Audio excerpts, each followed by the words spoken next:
नमस्कार, आप देख रहे हैं हमारी खास पेशकश। मैं हूं आपके साथ ज्योत्सना बेदी। आप सबका बहुत स्वागत है।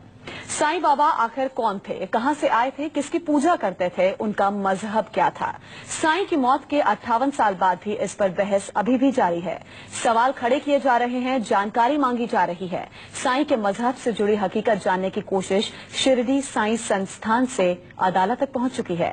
साईं के धर्म पर नए दावे किए जा रहे हैं, बड़े खुलासे का दम भरा जा रहा है। ऐसे में साईं की जिंदगी से जुड़े सबसे बड़े रहस्य की हकीकत क्या है, देखिए हमारी एक पड़ताल। फिर सवालों में शिरडी के साईं।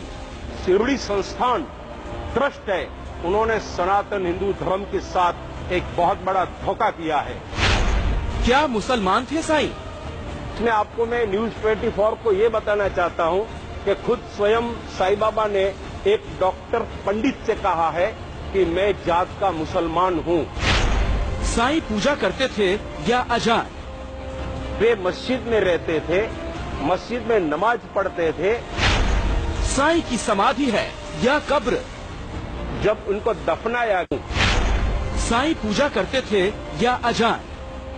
वे मस्जिद में रहते थे, मस्जिद में नमाज पढ़ते थे। साईं की समाधि है या कब्र? जब उनको दफनाया गया तो ये उनका एक्चुअली ये कब्र था, ये कब्र। मौत के 98 साल बाद साईं पर फिर छिड़ा संग्राम। जो साईं संस्थान है शिरडी का, जो बुक दाभोलकर जी ने लिखा है, उसमें बहुत कंट्रोवर्सी है। अदालत से साईं की हकीकत बताने की फरियाद। शिरडी संस्थान वालों ने ये पाप किया है। साईं से जुड़ी आरटीआई से हुआ बड़ा खुलासा। शिरडी संस्थान ने सनातन हिंदू धर्म को जो धोखा दिया है, इतना बड़ा धोखा दिया है, उनको क्लियर कर देना चाहिए, उनको डिक्लेयर कर देना चाहिए कि श्री साईं बाबा कौन थे। तो साईं के मजहब को लेकर नई बहस शुरू हुई है, खुद उनके ही ट्रस्ट से जुड़े एक शख्स की अर्जी से।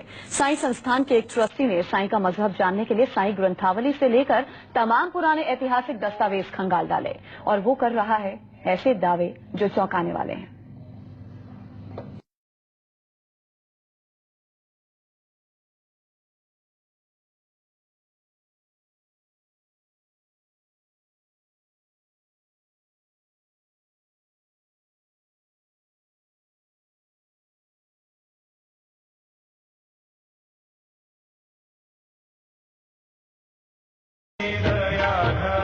अट्ठानबे साल से इन सवालों का सही जवाब नहीं मिला।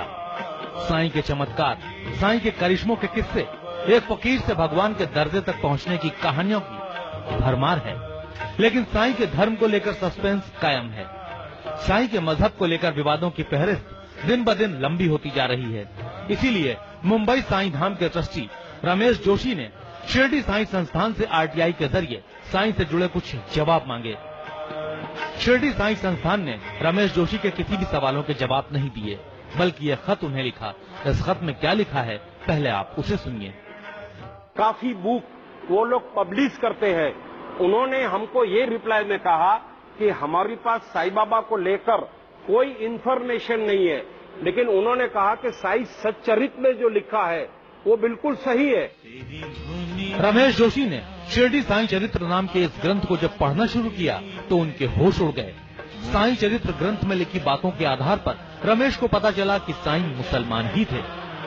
इसमें आपको मैं न्यूज 24 को ये बताना चाहता हूँ कि खुद स्वयं साईं बाबा ने एक डॉक्टर पंडित से कहा है कि मैं जात का मुसलमान हूँ, मैं मुसलमान फकीर हूँ।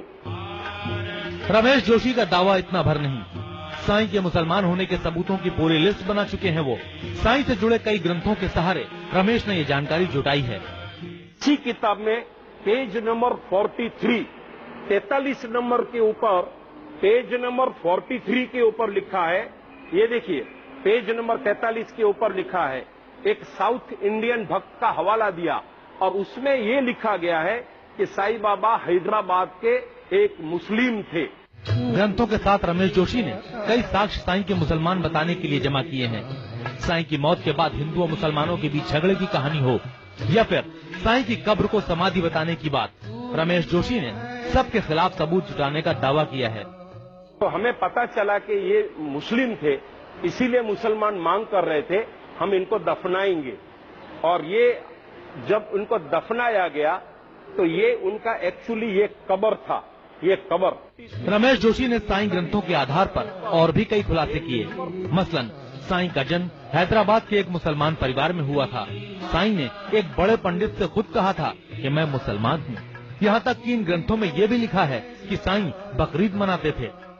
इसमें इस किताब में ये भी लिखा हुआ है कि वे मस्जिद में रहते थे, मस्जिद में नमाज पढ़ते थे, और इसी किताब में ये लिखा है कि बकरा और बकरी को इस्लाम धर्म के अनुसार ये काटते थे। रमेश जोशी का आरोप है कि शिरडी साईं संस्था, ट्रस्ट और राज्य सरकार चाहती ही नहीं कि साईं की असल हकीकत सामने आए। शिरडी साईं ट्रस्ट पर रमेश ने सनातन धर्म से विश्वासघात का आरोप भी लगाया। शिरडी संस्थान ट्रस्ट है, उन्होंने सनातन हिंदू धर्म के साथ एक बहुत बड़ा धोखा किया है, विश्वासघात किया है, और हमारे सनातन धर्म के हिसाब से साईं बाबा की मूर्ति का स्थान देवी देवताओं के बीच नहीं है। साईं ग्रंथों के इतिहास की जानकारी के आधार पर रमेश के दावा कर रहे हैं। रमेश जोशी ने अदालत में अपील कर इसकी हकीकत सामने लाने की कोशिश भी शुरू कर दी है। फिलहाल बॉम्बे हाईकोर्ट में इस मामले से जुड़ी 5 और अर्जियों पर सुनवाई भी शुरू हो चुकी है। शिरडी से हरीश तिगोटे, मुंबई से विनोद जगदाले के साथ दीपक दुबे, न्यूज।